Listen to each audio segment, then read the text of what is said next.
Analyst nonprofit that is dedicated to advancing equitable budget decisions as well as public policies to really ensure that all Californians can thrive. And so what I'll be going over today is our introduction to the state budget process, which we call Dollars in Democracy. We have this as well as a bunch of other resources on the state budget, as well as other policy areas on our website as well, if you're interested in that, and I'll share that information towards the end. But let's begin by talking a little bit about why the budget matters. Of course, the state budget is made up of thousands of expenditures across a variety of issue areas and topics, but it's really more than just dollars and cents. Our budget at the first and foremost is a statement of our values and priorities as a state. So it's really critical to remember that what's in our budget really does affect every Californian and affects all of us. And at a fundamental level, our state budget choices answer the question, what kind of California do we want to live in? So now that we've grounded ourselves a bit, let's review the 3 goals for today's presentation. First, I'll discuss some key facts about the state budget. Second, I'll highlight the key players, the timeline, and opportunities for public involvement. And then I'll end with a quick overview of what's in the current proposed state budget and what's happening at the federal level with the focus on housing. So I'll start the first part of the presentation with some key facts about the state budget, beginning with state revenues that really support our public services across California. So first and foremost, our state revenue comes from personal income tax, the sales and use tax, as well as a corporation tax. So these are all at the state level, specifically related to California. And so what you see on this chart are the projected state revenues for the current fiscal year. The key takeaway really is that the most of our state revenue, or of the state's money, almost 3/4 comes from the big 3 revenue sources, which is our personal income tax, which is a tax on Californians' incomes. California has a progressive tax rate, which simply means that we have a more fair tax system in the sense that higher income earners pay more of their income towards taxes versus low income Californians pay smaller shares of their income in taxes. So a lot of our revenue is mainly dependent on very high income earners in California. But the second main revenue source is our sales and use tax, which is a tax on tangible goods, with exceptions for things like groceries and medicine. Those don't have sales taxes. And then lastly is the corporation tax, which is a tax on business income. And I want to note that this chart really reflects both our general fund and our special fund revenue, and I'll explain the difference between the two shortly. But now going to the next slide. So how do these funds make up the state budget? So our state budget as a whole for California is made up of 3 different types of state funds plus federal funds. So federal dollars are also a big chunk of our state budget. And so altogether, it's a lot of money. It's estimated that $450 billion the total budget was $450 billion for the current fiscal year, which began on July 1st, 2024, and runs until the end of June this year. And so that huge number includes like all funds, including federal dollars, and that's why it tends to be higher than what we tend to hear in the news, which is just state dollars. So as you can see, state funds account for almost 2/3 of California's budget. So this chart shows that state funds are really the largest portion, but federal funds, you can see, are the remaining third. So that's a huge chunk, and that's why a lot of the things happening at the federal level are really concerning directly for Californians' budget. But if we work our way clockwise from the top of this chart, the state general fund is the largest state fund and totals over $200 billion for the current fiscal year alone. And the general fund holds state revenues that are not designed for any specific purpose and can be allocated by the legislature by any purpose allowed under law. So these are what we call the flexible dollars in our state budget. But it's worth noting that whenever we hear that the state budget has either a surplus or a deficit, so we have extra money or we're kind of in the red, we're really referring only to the general fund. And that's where a lot of the budget maneuvers and cuts tend to happen if we face more difficult times financially as a state. But the next largest source of funding is around $80 billion, and those are our special funds. Special funds account for revenues that are designated for a specific purpose. And so in other words, these dollars already are tied to something in particular for a service or activity. And California has more than 500 different types of special funds, including random things like a mattress recycling fund, a toxic cleanup fund, a stakes park fund, which are all directly tied to the reason they were created. And the smallest source of our state budget dollars are bonds, which make up 0.5% of our budget. And the interesting thing about bonds too, they're often talked about when it comes to housing, and a lot of our affordable housing or certain types of projects are funded through bond dollars. But as you can see, they're still a very, very small portion of our overall state budget. And last but not least is the federal funding. It's estimated that about over $150 billion from the federal governments are calculated into the current fiscal year. But now let's switch to understanding how the state dollars go out the door. So as hinted in my previous slide, our state spending supports a wide range of public services and systems. And so for this coming fiscal year, the governor proposes spending $311 billion. So this is our general fund and our special funds, not including federal dollars. But where exactly do these go? Because that's a ton of money, right? Interestingly, what you see here is that 3/4 of our state dollars support three broad categories.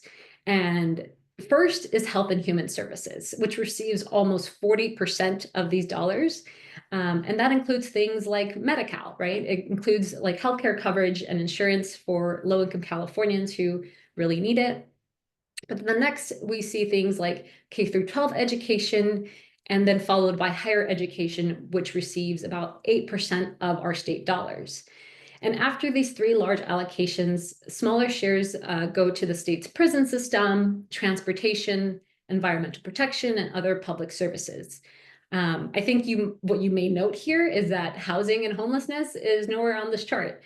And that's because it gets lumped into the other category. But on the whole, though, like there's very little state investments, especially this year, within housing and homelessness, that it doesn't even translate to this chart as a whole. For federal dollars, though, this is where a lot of the concern is arising as well. But as you can see, federal dollars primarily support our health and human service programs. So again, thinking about like Medi-Cal, a lot of those dollars also come from the federal government that allows us to provide healthcare coverage to millions of Californians. And it's also estimated federal funding for other services like K-12 and higher education really pale in comparison to what's going to specifically for health and human services. So with that was an overview of our state revenues and kind of where our money is going. But I'll now turn to like what the budget actually looks like on pen and paper. So it's really common to think. Oh, yes. If I could just add a quick question before you turn to that next section. Yeah. Question about the special fund. Mm-hmm. Are those ongoing year after year? They will, get funded in the budget automatically?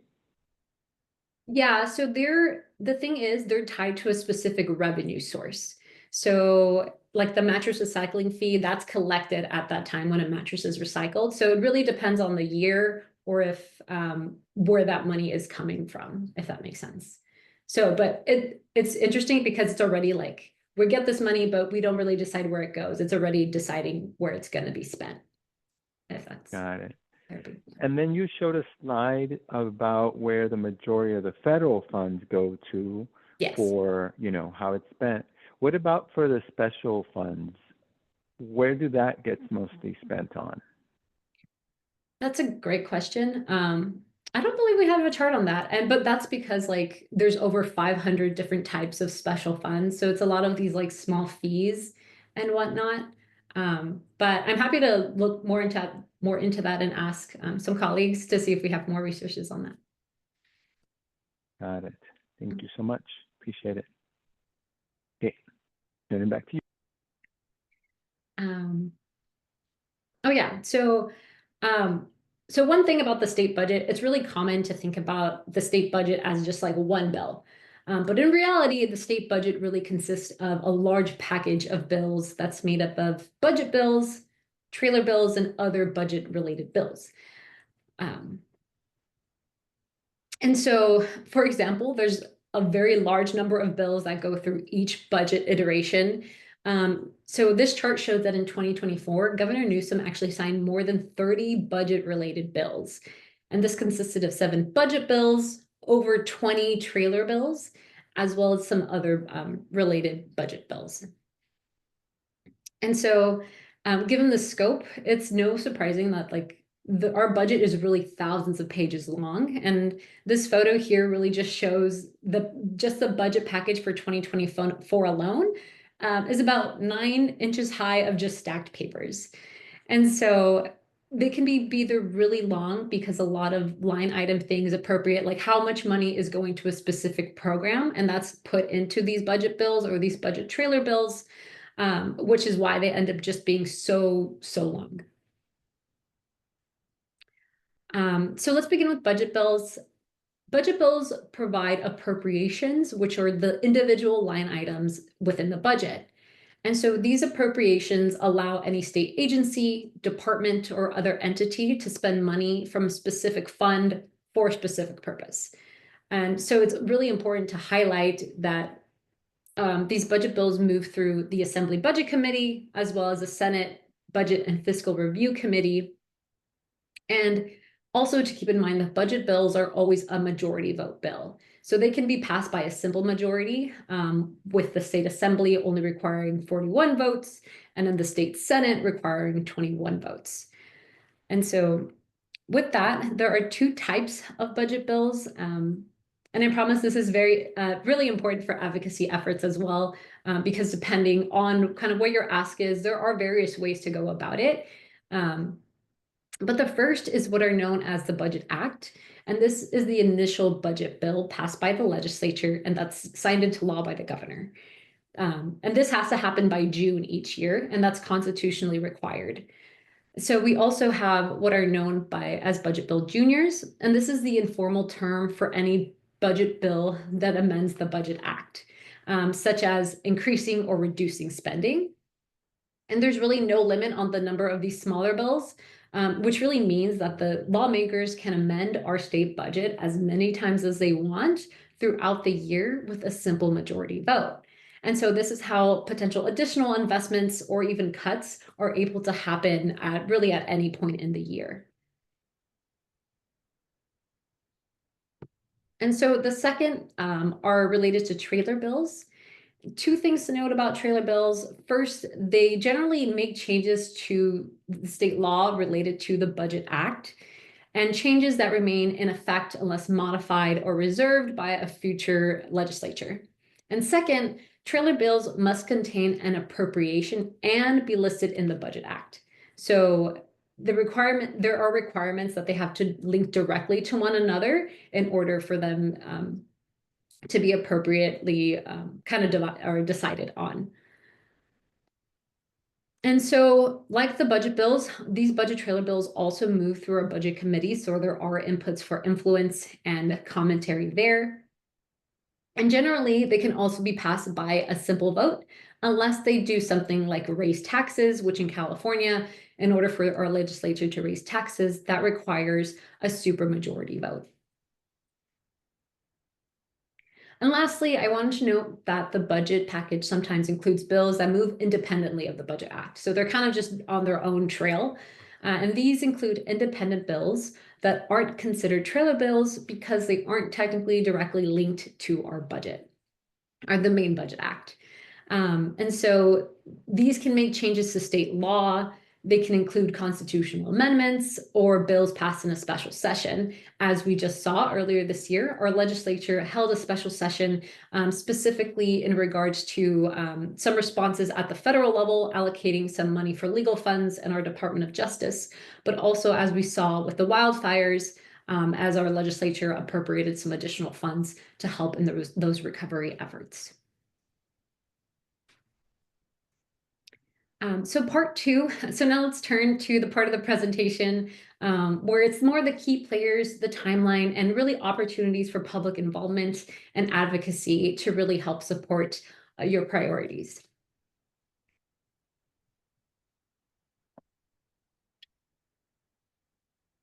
So, and this lovely slide with a lot of smiling faces, these are the key players in the state budget process. First and foremost, Governor Gavin Newsom, who took office in January 19 and is now on his second and final term, is kind of one of the main actors. And then we have the two leaders of the state legislature, Mike McGuire, who is the president pro tem of the state Senate, as well as Robert Rivas, who is serving as the Speaker of the Assembly. And collectively, the governor and the legislative leaders are known as the Big Three because of the major role that they play each year in budget negotiations. But last but not least, we'd like to highlight that the public still plays a pivotal role through the budget process, as members are very receptive to what their constituents are saying and what their constituents want reflected in this budget at large, because at the end of the day, right, that's why they were elected into office. But with that, let's take a deeper dive into kind of each of their roles throughout the budget process. So the governor has the lead role in crafting the state budget. California has always had an executive-centered budget process that gives a lot of authority and power to the governor, which leads the development of the governor's proposed budget. And so what exactly does this look like is this. So first, the governor releases the proposed budget each January, and this gives really the governor the upper hand and really the first word in budget deliberations. So if you've heard recently about like the California state budget, it is proposing to do this and that since January or earlier this year, they're speaking in regards specifically to the governor's proposed budget. The legislature is still undergoing negotiations on what their own priorities are to be really reflected and come to a negotiation table a little later on, as I'll mention. But then later on in May, we have another huge budget thing, which is called the May revision. And this gives the governor another chance to craft the budget in a way that, one, reflects how much money we're actually projected to have once we have a better idea. But two, like if there's any emerging priorities or changing priorities that he wants reflected in the budget at that point. But finally, the governor plays also a key role in budget negotiations with legislative leaders in May and June. And on top of that, they really get the last word in a lot of these discussions because the governor does have line item veto authority, which really gives the governor the ability to either veto all or parts of appropriations that the legislature passes. So, of course, legislators also play a big role in the budget process by reviewing, revising, and adding to the governor's proposals with help from the Legislative Analyst Office, which is also known as the LAO. And it's kind of, it's almost like the legislature's kind of research and analysis team that helps provide policy recommendations and state budget information and whatnot. So here, these are some of the bigger players to keep in mind when you potentially go into lobbying efforts. The first is Senator Scott Wiener, who is the chair of the Senate Budget and Fiscal Review Committee, and Assemblymember Jesse Gabriel, who is the chair of the Assembly Budget Committee. And then lastly, in the middle, we have Gabriel Patek, who serves as a state legislative analyst, which leads the team that provides fiscal and policy advice to the legislature. And each budget committee has several subcommittees that focus on specific policy areas like education or health and human services. So at that point too, there are other members to engage depending on what exactly you're trying to advocate for and what either budget priority or on the policy side, policy priority that you really want to engage on. So the budget subcommittees hold dozens of hearings to review the governor's proposed budget. And usually starts really now or in early March. I believe there are already over like 20 hearings announced on this year's proposed budget that are taking place over the next 2 months. And in general, the legislature approves, rejects, or modifies the governor's proposals, and the legislators use the governor's spending plan to really develop their own versions of what the budget should look like or what they want it to look like. But now turning to the public, members of the public have many ways to make their voices heard throughout various points in the budget process, as we will see. So this is a little bit denser, but one of the primary ways, really just like as a constituent and just really as a member of California, you can write letters of support or opposition and really deliver those letters through both the Assembly and Senate online portals. There are opportunities to speak at public comment periods, at budget hearings, with sometimes just a simple "me too" at the mic to publicly show support for or opposition for an investment is really important. And bringing those numbers to really show support is really critical. And Francisco, I'm sure will touch more on what that can look like when the time comes. But also committee staff, so people who are staffing these legislatures, sometimes also have members of the public at budget hearings to really share their expertise on an issue or share personal stories to really help build up the case for whatever you may be advocating for. One thing that we like to stress, though, is that to influence budget decisions, focusing on building relationships with policymakers and their staff is really critical. And so it's really important to lay the groundwork for influence by building familiarity and trust with key players in the process.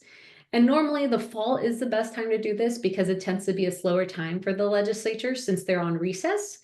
But really at any point in time, building relationships with staffers or your representative is really important. And also because quite frankly, like turnover in the Capitol among staffers is relatively high. It's really important to continue building those relationships and checking in with offices to ensure you kind of have the most up-to-date information. And so now before I talk about timeline, I first wanted to highlight really that the state budget process is cyclical. So there's really no clear stop or start dates when it comes to the state budget. And at any point, because our state budget is so large, and California is actually unique that we have a year-round full-time legislature, as opposed to other states where they only work part-time, something is always happening on the budget. So it's important to continue building those relationships or advocating with offices throughout the year.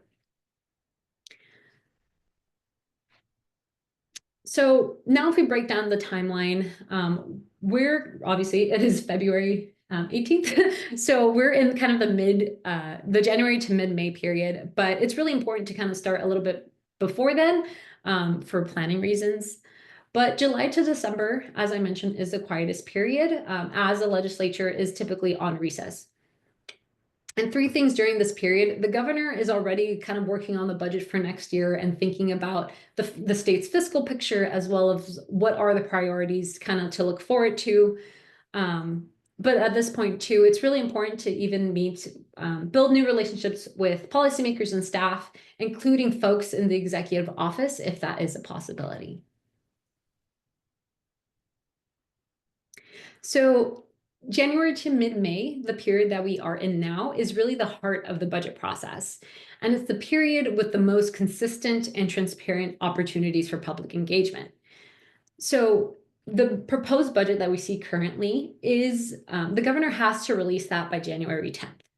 And at this point, right, we're now seeing subcommittees go into that review, and members of the public can advance their priorities by continuing to submit support or opposition letters, as well as continuing to meet with folks, as I mentioned. But then moving into mid-May and June, which is the kind of the last major chunk of the budget process, this is also the fastest moving period of the budget process. So it's really important to stay on top of things. The quick pace can make advocacy challenging, but there are still opportunities to get involved. When the May revise is released, oh, yes, Francisco. Oh, sorry, just in flagging for you, our interpreter is asking if you could please slow down a little bit. Yes, sorry. No worries. Thank you. Appreciate it. So where was I? Oh, yes. So, but there are still opportunities to get involved during the May time period, even though it's happening very quickly. When the May revision is released, and it's typically released within, I believe it's within the first 2 weeks of May. I should know this date off the top of my head, but it kind of varies from year to year. The legislature then convenes to dig into the revised budget as quickly as they can. And after the May revise, the legislature only has about 3 weeks to create a unified legislative budget plan and finalize the budget bill that must be passed by June 15th. So before then, what's interesting is that both the Assembly and the Senate tend to kind of release their own priorities or what they want to see in the budget, and they sometimes don't always align.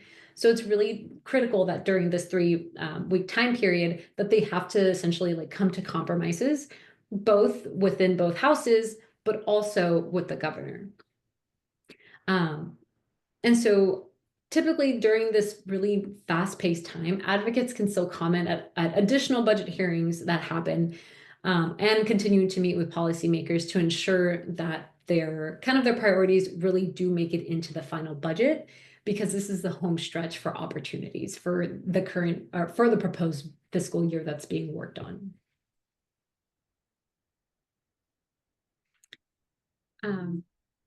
So with that, I'll now be moving into the third and last part of this presentation, and I'll be going over what's in the current proposed budget itself regarding important programs, and starting off really with a high-level takeaway from our organization. And as I started off this presentation with saying, is the state budget really just is a reflection of our collective values as a state. And state leaders should really strive to improve the economic opportunities and well-being of Californians, especially for those who are currently and really historically have been blocked from sharing in our state's wealth. But the top line takeaway that for this year's budget is that it does protect much of the progress that has been made in recent years with some additional state investments, but it falls short in fully funding critical services and programs, especially when it comes to housing and homelessness, as I'll touch on in a little bit. But diving into specific state context, so the governor's proposed budget for 2025-26 is balanced. So meaning that we don't have a shortfall or a deficit, but we don't necessarily have a lot of extra money or spending money as the budget is proposed by the governor. And this is partially due to last year's budget window, which tackled a major shortfall, and those measures helped balance this year's proposal. However, it's really important to keep in mind that the proposed budget still falls short in really meeting the needs of struggling Californians, and as we now face a very harmful federal landscape. Roughly a third of our budget depends on federal funding. So upcoming federal cuts could pose serious challenges, one, in the lives of Californians and the services that they receive from federal dollars, but two, for our state budget. If things like deep cuts to Medicaid happen, right? Like, how would California try to potentially backfill some of those dollars if we don't necessarily have a surplus is a huge question that's looming. But we also know that the state will will need to continue prioritizing and support things like the recovery from the wildfires that we saw in LA beyond what was already allocated, because reconstructing housing and reconstructing communities is just something that takes time and it takes resources, and it will require more than a one-time influx of funds. And so, and one thing though, that we like to highlight at the Budget Center, what we don't see in the budget are new ways to raise additional revenue and additional dollars to support a lot of these expanded investments that we really need in California. And everything from like, supporting communities from wildfires to even building affordable housing. We just don't see that in this year's budget, which is really concerning. And all this, coupled with what's happening at the federal level, we do think state leaders have additional tools at their disposal, which includes things like making corporations pay their fair share in taxes, or strategically tapping into some of our reserves that we have as a state, could really advance proactive strategies to ensure that Californians are kept whole and can afford to stay in their homes during the difficult times that are ahead. So going into some specifics quickly about the budgets, about the state's fiscal outlook and really the budget as a whole. On revenues, the administration projects that the general fund's revenues for a 3-year budget window, which ends in 2025-26, will be up about 16 billion from last year's projected budget. So this is a pretty big number because last year we didn't think we were going to have this much, essentially. But this is because of increases in actual and projected personal income tax collections. If we remember, personal income taxes are a huge way that our state gains revenue. So how we get our money to spend on different things. And so the stock market has been performing very well. And so higher income taxpayers have also been doing very well, even though the cost of living in California continues to rise. And because of this, though, a large share of their income is tied to the stock market, which means, though, that we end up getting more revenues from these very high income earners. However, it's important to note that our revenue projections and how much money we have each budget is still always kind of uncertain and volatile. And our picture today could be very different than what we see come May for the May revision. And the LAO, so the Legislative Analyst Office, has actually cautioned that the recent positive trends in our tax collections may not be sustainable, since they are largely related to stock market gains and makes them very volatile and they don't necessarily display a big improvement in our overall economy. And moreover, with the wildfires in LA, California actually delayed the tax filing deadline for LA County residents to October. And so this adds an additional layer of uncertainty as folks in LA County make up a fourth of California's population. So if they're filing their taxes later, we don't necessarily know how much revenue we're getting from those folks for our state priorities. And lastly, on reserves, so California has various almost like savings accounts that we use. But last year, the budget included a $5 billion withdrawal from the budget stabilization account, which is known as our rainy day fund.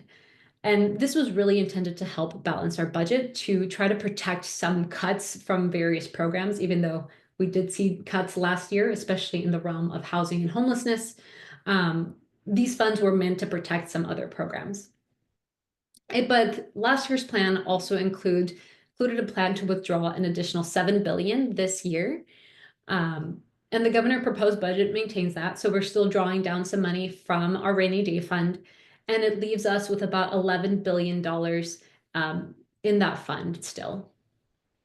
And part of the rainy day fund was deposited into one of the state's main flexible reserves, which we call the SFEU. We will quickly want to point out that the budget doesn't actually include a plan to put money back into our safety net reserve, which was drained completely last year to help with the budget picture. However, this is really it's very alarming because this reserve in particular was designed to hold funds to protect Medi-Cal and CalWORKs during economic downturns. And overall, though, as mentioned, this year's budget projects roughly a surplus of a little over 350 million, which is significantly less what we saw in kind of some previous years during the budget, where we were able to get additional investments for homelessness and affordable housing. So turning to housing specifically, the proposed budget makes no new state investments in affordable housing, and it's really jeopardizing the progress made over the past 6 years. Because over the past 6 years, we did see that Governor Newsom, along with our legislature, actually adding additional state dollars and resources to funding affordable housing and other really critical programs that have helped throughout the state increase our housing production. However, because we don't see money in the proposed budget, this means that really oversubscribed affordable housing programs are now facing funding cliffs this year. And that's something that we've heard from affordable housing advocates as really alarming, because it's very difficult to finance affordable housing projects because of the various revenue streams that are needed to complete programs. We also don't see any additional state low-income housing tax credits, which are also crucial in helping finance affordable housing development. And instead, what we see the governor proposing is really just a shift to accountability and administrative reform, including a newly proposed California Housing and Homelessness Agency, which is intended to create coordination and streamline processes around housing production, preservation, and the homelessness response system. However, what that entails is still kind of a big question mark, and more details are expected later this year in the spring, kind of regarding what that's supposed to look like. And the last thing I wanted to highlight is that the one thing that they point to is some funding for permanent supportive housing through Home Key Plus. However, these are bond dollars as they were funded by Proposition 1 that was passed in March of last year by voters, and they're not actually coming out from the state general fund. So not much on the state front there for affordable housing. And then on homelessness, the budget also really falls short in this regard. There are no significant investments to continue homelessness services in 2025-26 and the 2025-26 budget or beyond, apart from $100 million for encampment resolution grants that were actually allocated and accounted for in last year's budget. So this is a new investment. It was good to see, though, that there weren't additional cuts to homelessness. It does sustain funding for the Homeless Housing Assistance and Prevention Grant Program, known as the HAP program, from previous years, but there is no additional funding, even though this program has really become core to increasing the state's homelessness response system, and is quite frankly one of the main reasons why that our homeless service providers are able to serve more Californians than ever before, but there is an additional funding for this program. And as with housing production, we also see the administration moving towards accountability measures when it comes to homelessness funding. And they're proposing a variety of things, including they have also stated that any additional funding that there may be for homelessness potentially later on in the budget process would be tied to stricter requirements, even though the legislature has already passed a variety of strict reporting requirements for homeless service providers that receive state funds. And I quickly want to note some of the specific federal risks when it comes to housing and homelessness. A huge chunk of the funds that we have, or localities have, for affordable housing development and homelessness services come from the federal government, because the state has historically invested so little. So the fact that we see now potential cuts to housing vouchers and other affordable housing programs or funding for our homelessness response system, it's really alarming, especially considering that we don't see anything in this year's budget for these two topics. Quickly wanted to mention some other areas that we like to uplift. But in some good news, there were no major cuts to healthcare. And the governor's proposed budget actually sustains Medi-Cal expansions, including comprehensive healthcare coverage, regardless of immigration status, which was really, really exciting to see. We also saw some additional funding to reflect higher enrollment costs in Medi-Cal, rising pharmacy costs, as well as some kind of budget maneuvering after the managed care organization or the MCO tax was reformed by a ballot that was on, by a proposition that was on November's ballot and was passed by voters. And on the federal front, however, challenges still loom as the Trump administration and our Republican-led Congress have already signaled plans to cut or reduce Medicaid funding and potentially repeal parts of the Affordable Care Act, which would really jeopardize healthcare access for millions of low and middle income Californians. And then I also wanted to quickly touch on that the proposed budget does also protect core funding for various safety net programs. But as with others, we don't see any additional investments, such as increasing or expanding refundable tax credits like the Cal EITC, which helps folks, pay things like rent and other just basic necessities. There were also no meaningful increases in CalWORKs grants, no increases to SSI or SSP grants, as well as no additional funding for subsidized child care slots, despite our high need. I also quickly wanted to touch on some investments in regards to immigration services. The governor's budget does maintain some commitments to really support immigrant Californians, and there is some money for services and a variety of legal programs. As I mentioned a little bit earlier, we did have a special session on this topic earlier this year, and the governor and legislators agreed to $25 million in funding for legal resources for potential fights with the federal administration, plus an additional $25 million to defend immigrants against deportation, detention, and wage theft.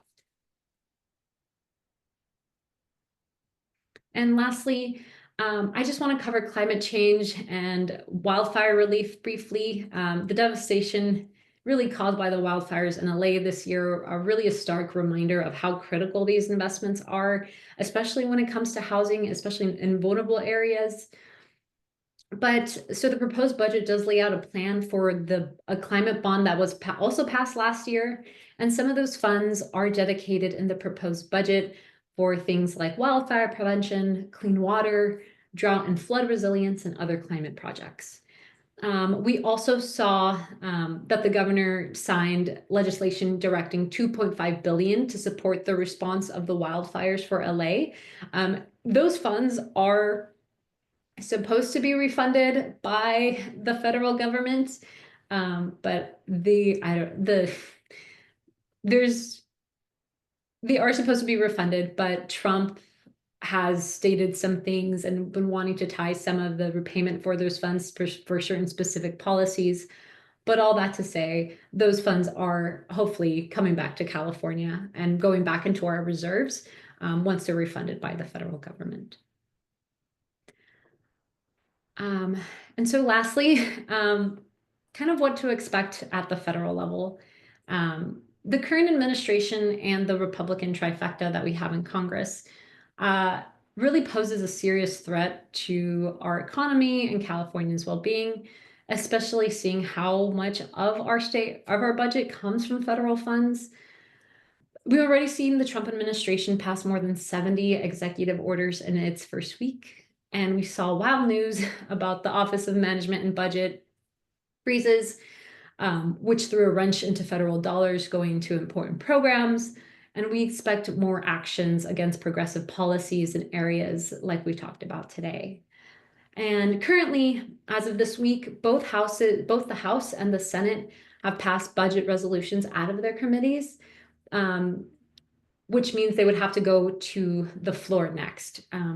The Senate is what they have is a skinny budget, so there are cuts in there, but they have a different strategy than the House.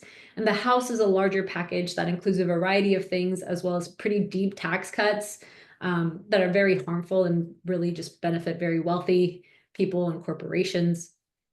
But currently, the Senate is currently deciding if they will send this budget resolution to the floor. And once it gets to the floor and potentially passes, that's when instruction goes to congressional committees to do programmatic cuts. And so this is a really important area because it's really those members of those committees that folks should be really reaching out to make sure that programs stay intact. And that's kind of one of the main strategies that's happening amongst more progressive leading organizations, is trying to really reach out to those members to ensure really the least damage is done and that folks are educated about what programs are truly doing to try to mitigate some of that. However, the House is currently, I believe they're on recess, so they wouldn't be coming back and deciding if their version of their version of the budget would go to the floor until the 24th. But at the end of the day, I know that's really heavy, and I know, things at the federal level are top of mind for a lot of us. And while, it's important to acknowledge there are challenging times ahead, I do also hope that one of the major takeaways here is that we still have recourse on the federal level and both this and the state level to really protect Californians as much as we can. And with that, though, I've reached the end of the presentation, and I'll pass it over to Francisco again for some Q&A. Oh, I did want to plug quickly our Budget Academy that is on our website. If you're interested in this or just learning about budget terminology, and I know this was a lot of information, or if you just have any questions, feel free to check that out or email us directly. Thank you. Thank you so much, Monica. Let's give it a minute to have our interpreters catch up. And then we will go to the questions. There are a few questions that folks posed in the chat. And then we will do a round of hands. Folks asked if you would be willing to share your slides, Monica. Is that possible? Okay, wonderful. And we are recording, so we will also share that resource. But can I ask you, just to get us started, what percentage of the state budget goes towards housing and homelessness? I don't think you included that in your presentation. Yeah, it's not a lot. And this year, quite frankly, you could say is less than 1% because there's so little of it. And even throughout the last 6 years, when we saw state investments, it was still like, if we add all our funding together, it was still less than like 1 or 2% of all the money that California has allocated. So our state just really hasn't prioritized investments in housing and affordable housing specifically, and homelessness as one of the top priorities for really decades, or honestly, like ever. So. Got it. Thank you. So one of the questions, I've got 2 questions from the chat that are for you. Some questions on the chat were for everybody on the call, so everybody please chime in there. But there was somebody that asked about law enforcement, and whether, did you know if that was included under, I think, the California Department of Corrections, or if state law enforcement was a separate agency or department? Yeah, so the California Department of Corrections is specifically our state prison system. And so they get like a huge chunk of our like the overall budget. And so, yeah, I think it maybe depends like what specific like program you're talking about, but for the most part, CDCR is just strictly our state correctional system. And law enforcement is another agency, another pot of money, basically. Yeah, for the state level, it would be CHP, so the California Highway Patrol, and then local Law enforcement agencies are typically funded by local dollars. Wonderful. A question somebody put in the chat was, if we have a slight surplus, why is the governor pulling from the rainy day, the reserves? Yeah, that's a great question. And so in all transparency, that small surplus is how it's tricky to call it a surplus, right? Because it's not a true surplus if we're pulling down from our savings and then we say we have extra money, right? It's like if I pull from my savings, like, oh, look, I have all this extra money to spend. It's like, no, what we had projected was just slightly higher. And so that's kind of why it's not a true surplus, because we're still drawing down from those reserves to that point. Got it. Wonderful. And then, Kate, do you want to ask your question voice your question, and then we'll take a round of hands if folks have questions that they want to voice. Sure. I just wondered if your office has done an analysis of the entire budget to be able to see where there might be projects that are like pet projects in specific districts, that might not be critical projects, where if we were going to be advocating for more funding in certain areas, if we could, point to some things saying, you're funding this over here that's not a critical priority, but you're not funding these critical priorities over here. So if we had a list of, those $300,000 restrooms that get funded, that may or may not be super critical, but somebody, that's the quid pro quo, that I get this in my district if I vote for whatever your project is. If your office has done any analysis of where some of that fluff might be. That's a great question. I will say it's not something we focus on. It's interesting though to go through some of these budget bills, and you'll see that certain projects are like have a line item appropriation in like certain districts. And I'm assuming there was lobbying or deals between members and the legislature for that. But I'm happy we have what we call the budget power project. So we work with grassroots orgs, kind of at the local level, that do more budget work there. So I'm happy to connect you with my colleague who kind of runs that, to see if we can get you connected with someone who may have the answer to that. Yeah, because it's always great to say, yeah, more money, please, but to actually know. And I mean, you hear out in the world, like when I've been out gathering petitions and things, where people will come and say, oh, I work for the school district and we just threw away brand new school books or whatever. It's like, well, where are we spending the extra money that we could be spending on something else? If we just had a little more transparency of, where we could reasonably, rationally cut in order to do more with what we do have. Thank you, Kate. Appreciate it. Any other questions for Monica while we still have her joining us? You can raise your virtual hand, or put it in the chat. Matthew, are you trying to raise your hand? Let me formulate my question first. Thank you. Got it. No worries. Robert. Hi, I got a question about healthcare. How much would CalCare save California, if any? I'm sorry, can you repeat that one more time? I said a lot of people that I know are interested in CalCare, which is a single payer healthcare system. How much would that save California if California went that route? That's a great question. I don't know the answer to that. I do know that kind of a single, like, universal healthcare bill has been tried to be ran a couple of times through the legislature, but it hasn't gone far. But I'm happy to connect with you to see if they did potentially like do some cost estimates, if you're really interested in that as a follow-up. Thank you. Thanks for the question, Robert.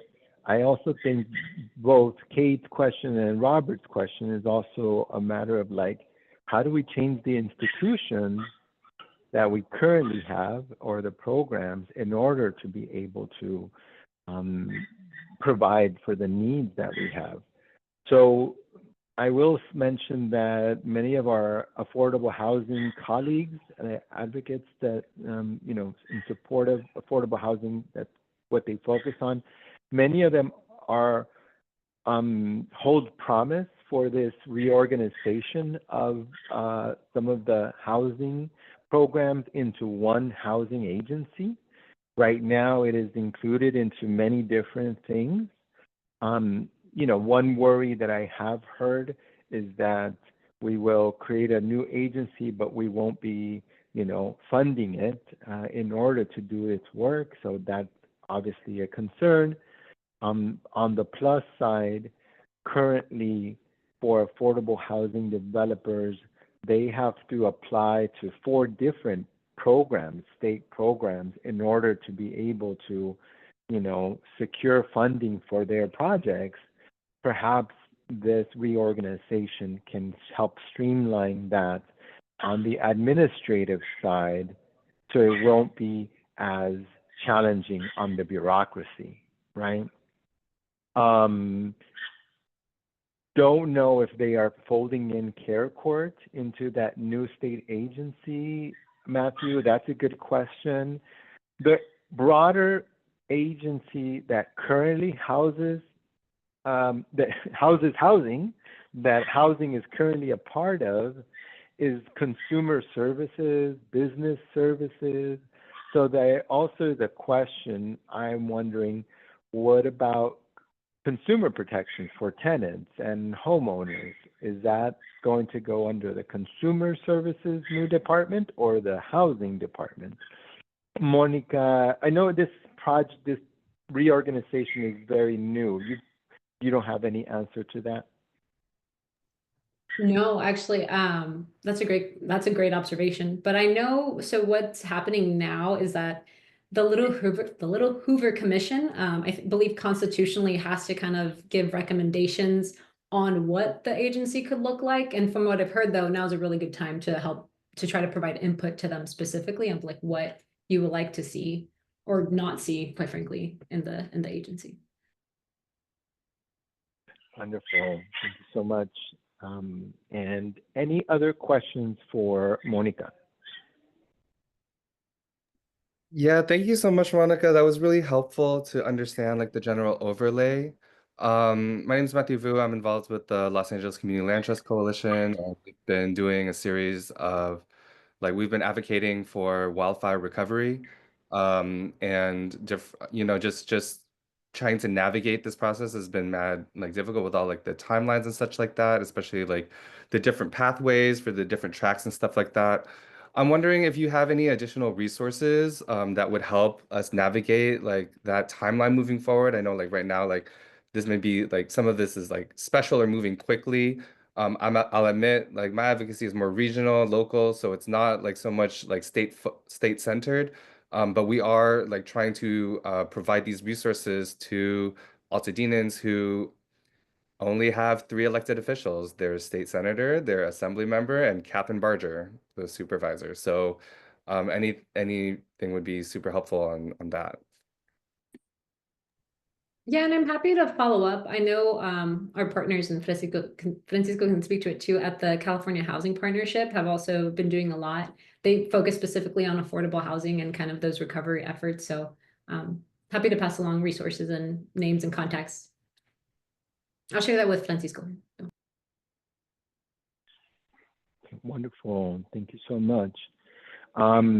So next we're going to turn. I don't see any more questions for Monica. Monica, if folks want to reach out to you, not sure if you would like me to collect all questions and forward them along, or if you would like to share your email address. But just wanted to thank you so much for joining us today and this presentation. It's going to be super helpful.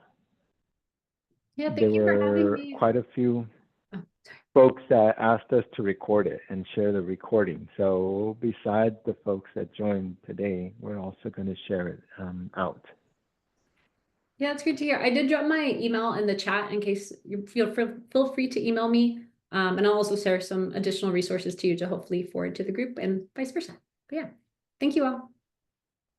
Okay, wonderful. Thank you so much, Monica. I really appreciate it. Could everybody give a round of applause to Monica for her wonderful presentation. Thank you so much, Monica. We're going to pick it up here in the remaining 15 minutes that we have, just to focus on what we all can do together to change what Monica laid out for us. This is the context we are in, but it doesn't have to be our future, right? It's our present, but doesn't have to be our future. So for those of you that are coalition partners and get our email blasts, you know that last year around the election time, we launched our 1 million homes campaign. The state has set its own goal to build 1 million affordable homes by 2030, but we are not funding it in order to be able to get to that goal.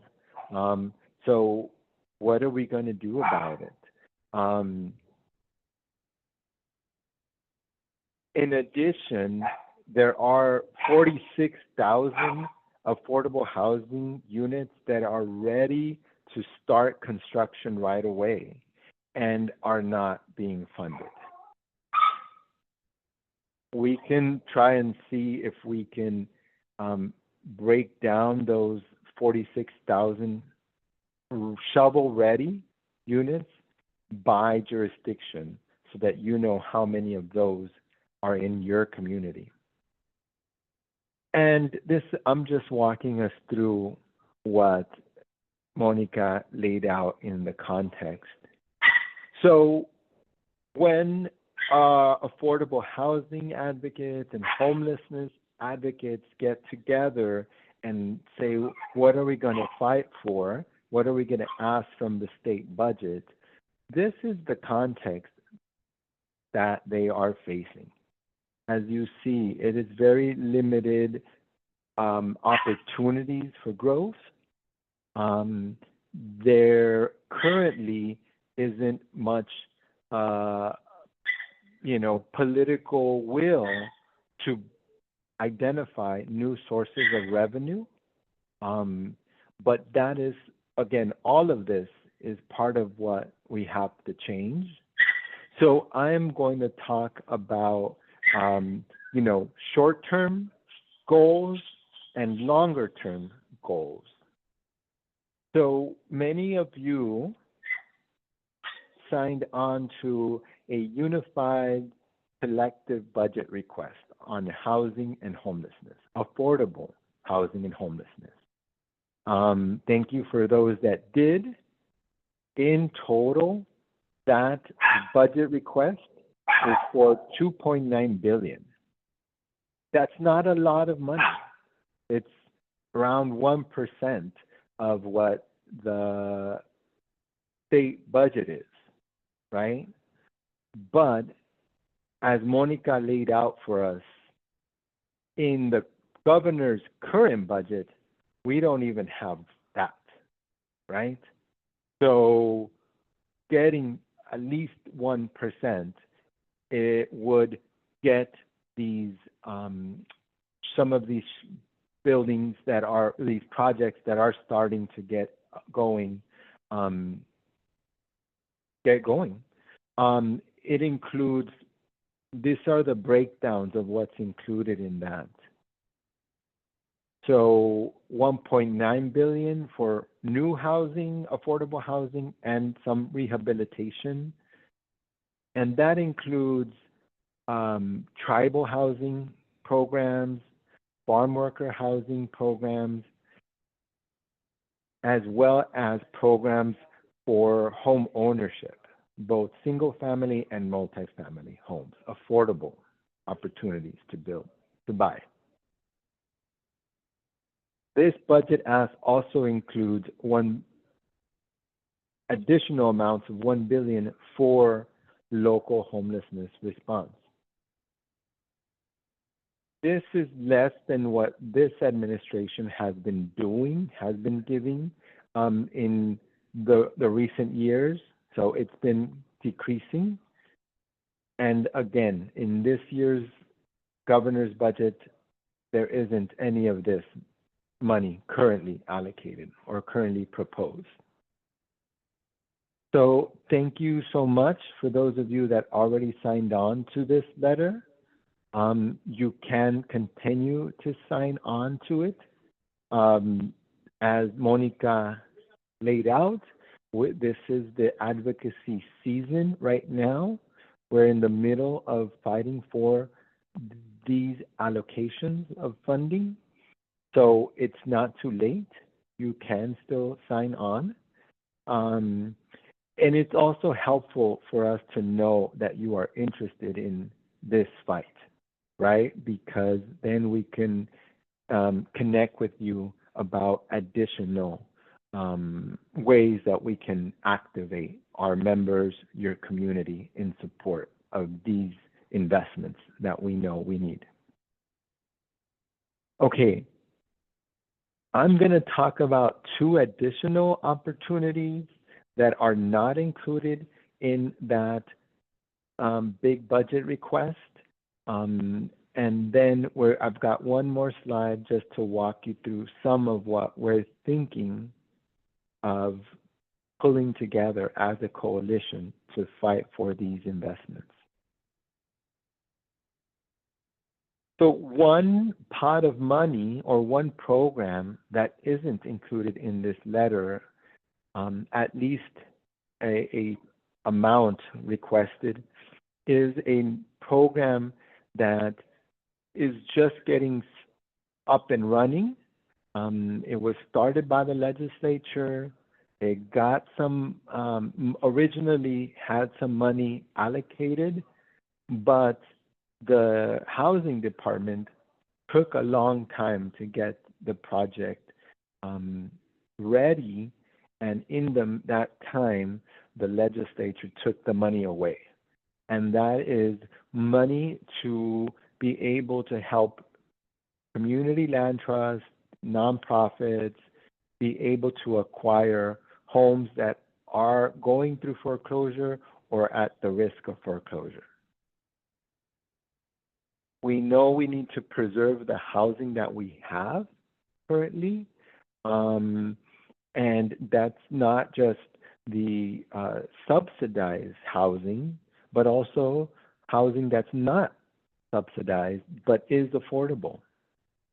And so I know we have a few coalition partners like the California Community Land Trust Network and ACE who are interested in moving forward a campaign to secure some money for this program again. The second opportunity, and we will go through this as a coalition, whether we want to sign on as a coalition to these efforts, but this is an intent bill that is calling for the state to provide the amounts of investments that we need to solve homelessness and provide for affordable housing at that level to meet our need. And so this is a bill that is going to be introduced. In the bill, it currently does not, identify a new revenue source, but it does say this is how much the state needs to be investing in housing. And so the organizations behind this intent bill are hoping that it allows for conversation about this need that the state is currently not fulfilling. Okay. Ray and Serafina, I don't know if you all have access to it, but if you could put the sign-on letter into the chat for folks to, meaning the sign-on form, so folks can sign on to it just if they need it. And we will send a follow-up email again with all of these links after this session.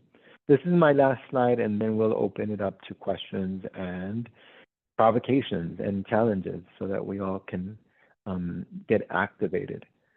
So you heard Monica say how important relationship building is with your legislators. And so that is why we have been inviting coalition partners to collaborate in building those relationships with your legislators. Currently, we are asking folks to sign up to collaborate and coordinate on educational visits. This is starting off with your district staff.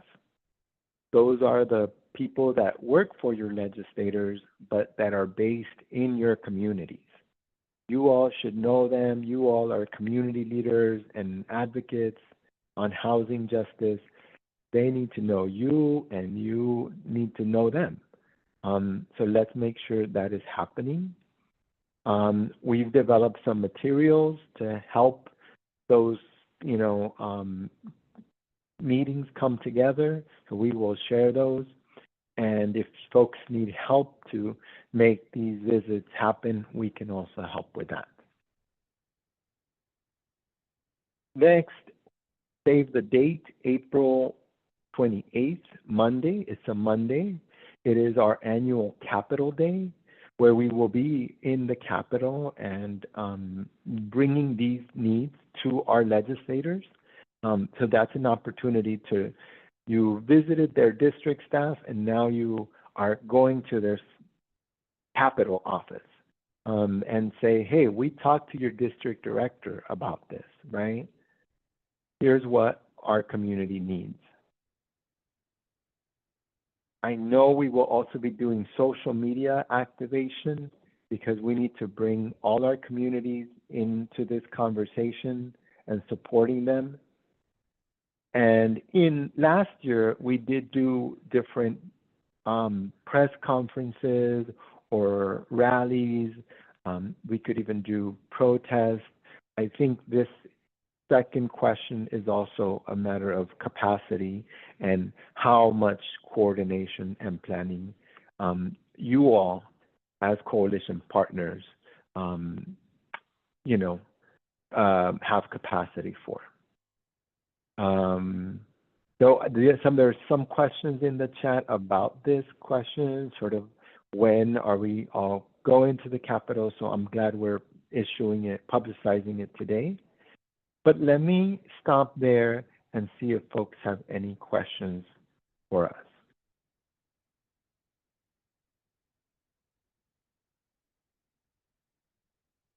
And stop sharing my screen. Yeah, Kate?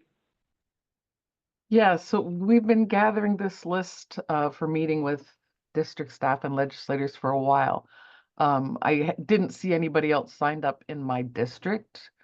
I know my assembly person. I don't know my senator, but I know my assembly person personally. Is there, I can set up a meeting with him anytime. Is there a list of I think we talking have points? now Libre, who has actually stepped up and has put themselves down. Oh, they've added themselves yes, exactly. as well. Yes. Yep. So let's get you connected with them. Thank you, Kate. Appreciate it. Do you know who Any signed other up for Libre questions? by chance? Is it on the list? I'll just look at it again. Yeah, and we'll connect you as well. So if you put your name down on the list, this goes for everybody as well. We will connect you with all the other folks who signed themselves up to make sure everybody has all the resources they need. And then you all can decide, who wants to take up what parts of this coordination. Robert. Thanks, Kate. I got a question and a comment. Yep, go for it. How many vacant housing units we have in California, and who are allies at the state assembly and state senate? Yeah, those are really good questions.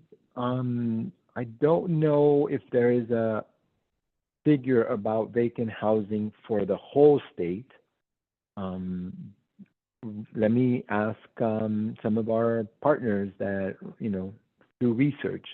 But I know that, for example, there's been some studies done about, LA City or county or other jurisdictions, but I haven't ever seen a statewide count. So let me ask about that. At the state level, legislators, you asked who are our allies. Do you mean who are the legislators that are champions on housing and homelessness?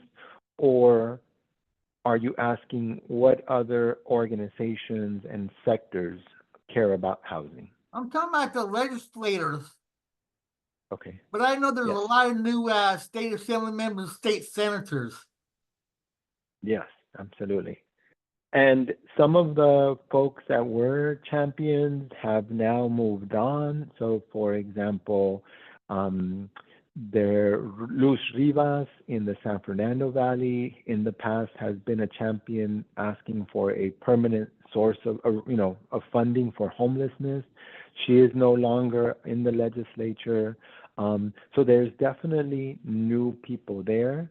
I will share my screen just one last time with one additional slide. So these are the legislators that are in charge of the subcommittee, the budget subcommittee that looks at housing. So we know that Sharon Quirk Silva in Orange County has been a champion in the past for housing.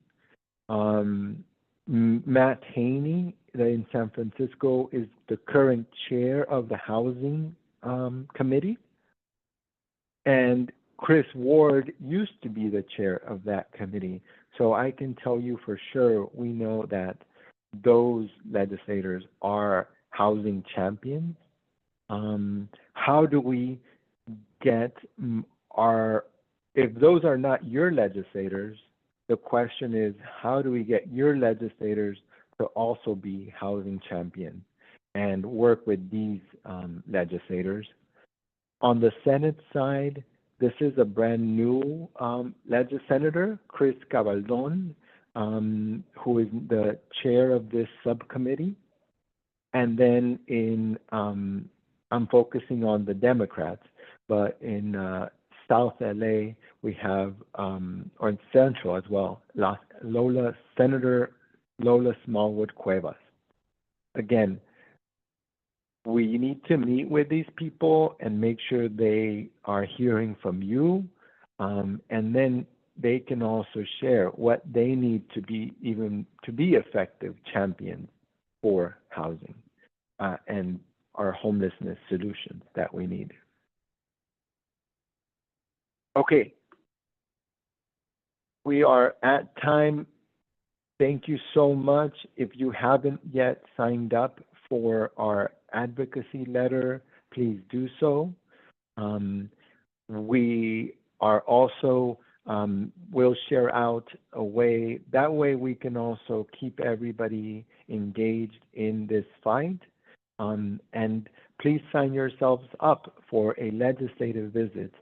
Let me ask our colleague, my colleague Ray, is there anything you would add that we didn't mention that you want to send us off on?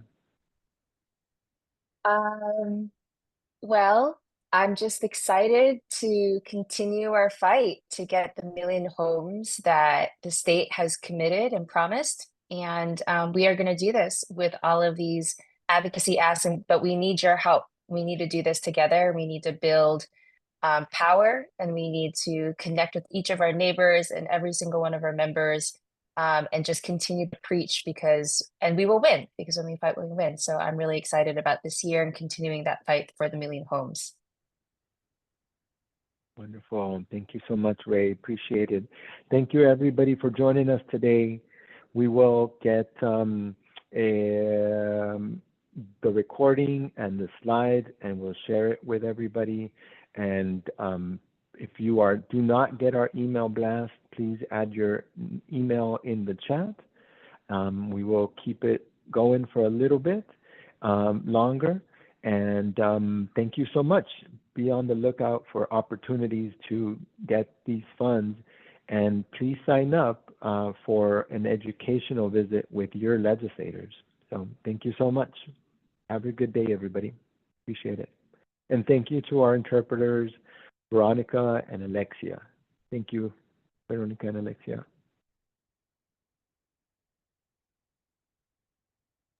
Thanks, you guys, for holding it down. Peace out. Thank you. Thank you, Matthew.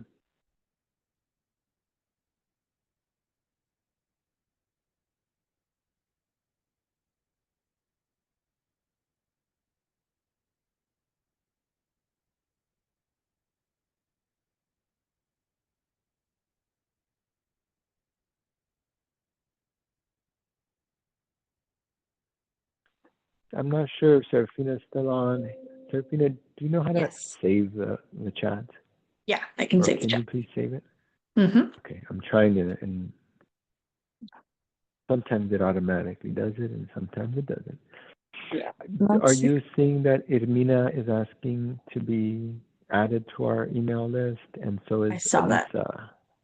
Yeah. Right, I will and add Matt. them. Perfect. Saved it. Okay. Thank you all so much. Appreciate it. Thank you. Thanks, Serafina, for your help. Yeah. Thanks.